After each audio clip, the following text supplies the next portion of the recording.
यानंतर आपण नाशिकला जाऊया। नाशिकला उद्यासाठी विशेषतः घाटमाथ्याला अलर्ट देण्यात आलेला आहे आणि याविषयी अधिक अपडेट देतात आपले प्रतिनिधी मुकुल कुलकर्णी। मुकुल, नाशिकमध्ये आज दिवसभर काय चित्र घडलं?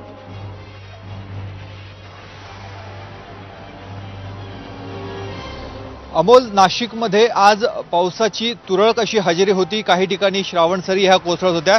निश्चितच घाट माथ्यावर रेड अलर्ट जारी करण्यात आलेला आहे। जलसंपदा विभागाने देखील आता नुकताच एक अलर्ट दिलेला आहे की कोकण आणि घाट परिसरामध्ये मुसळधार पर्जन्यवृष्टी सुरू आहे। त्यामुळे नाशिकच्या धरणांच्या पाणलोट क्षेत्रामध्ये देखील पावसाचं प्रमाण हे वाढू शकतं।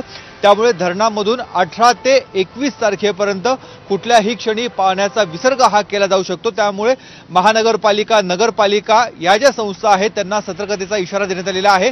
नदीकाठच्या नागरिकांना सतर्कतेचा इशारा देण्यात आलेला आहे। आपण उत्तर महाराष्ट्राचा जर विचार केला तर उत्तर महाराष्ट्रातला जळगाव व्यतिरिक्त इतर जिल्ह्यामध्ये फारसा पाऊस झालेला नाहीये।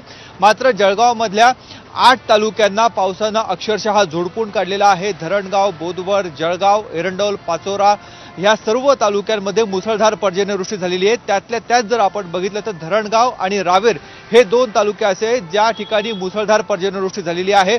शनिवारचा दिवस देखील मोठ्या प्रमाणामध्ये पाऊस झाला। काल रात्री 1 वाजल्यापासून पहाटे 3 ते 4 वाजेपर्यंत मुसळधार पर्जन्यवृष्टी ही रावेर तालुक्यामध्ये सुरू होती। त्यामुळे नागजिरी नाल्याला पूर आलेला होता आणि हे पाणी आजूबाजूच्या वस्तीमध्ये देखील गेलेलं होतं। काही धरणगाव मधल्या वस्त्यांमध्ये देखील पाणी गेलेलं होतं। त्यामुळे तिथल्या नागरिकांच्या घराचं नुकसान झालेलं आहे। घरामध्ये पाणी शिरलेलं होतं। काही घरांच्या भिंती देखील पडलेल्या आहेत। एका ठिकाणी घराची भिंत पडून 7 ते 8 शेळ्यांचा मृत्यू झालेला आहे। नागरिकांना कुठेही नुकसान झालेलं नाहीये, मात्र पिकांचं मोठ्या प्रमाणामध्ये नुकसान झालेलं आहे। हजारो हेक्टर शेती सध्या पाण्याखाली गेल्याची भीती व्यक्त केली जात आहे। प्रशासनाच्या माध्यमातून महसूल आणि कृषी या दोन्ही विभागाच्या अधिकाऱ्यांना पंचनामे करण्याचे आदेश देण्यात आलेले आहेत। आज काही प्रमाणामध्ये पंचनामे सुरू झालेत, परंतु पावसाचा जोर असल्यामुळे शेतामध्ये जाता येत नसल्यामुळे काही ठिकाणी पंचनाम्यांना अद्यापही सुरुवात झालेली नाहीये।